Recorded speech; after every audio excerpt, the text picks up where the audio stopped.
Avec les frappes américaines sur l'Iran, le Moyen-Orient plonge dans l'inconnu et la communauté internationale retient son souffle.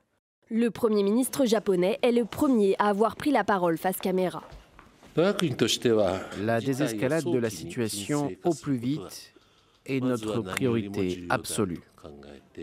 Parallèlement, il est impératif d'empêcher le développement d'armes nucléaires iraniennes.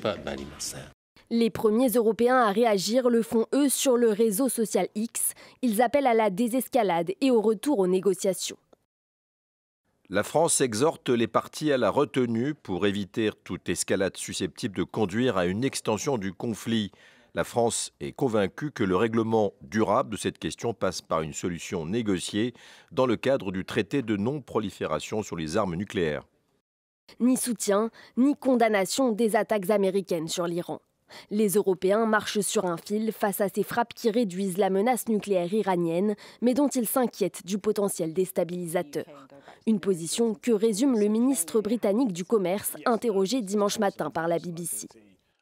Acceptez-vous ces attaques? Était-ce la bonne chose à faire? Écoutez, je voulais un autre moyen d'y parvenir, mais je ne peux pas vous prétendre qu'empêcher l'Iran de se doter de l'arme nucléaire n'est pas dans l'intérêt de notre pays. Dans un communiqué, la Turquie, voisine de l'Iran, se dit profondément préoccupée par les conséquences des attaques américaines.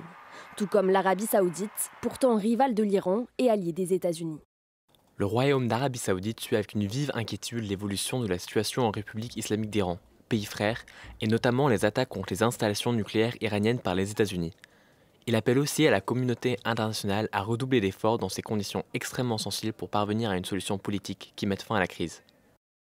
La Russie, de son côté, a condamné des attaques jugées irresponsables et s'apprête à recevoir lundi à Moscou le chef de la diplomatie iranienne.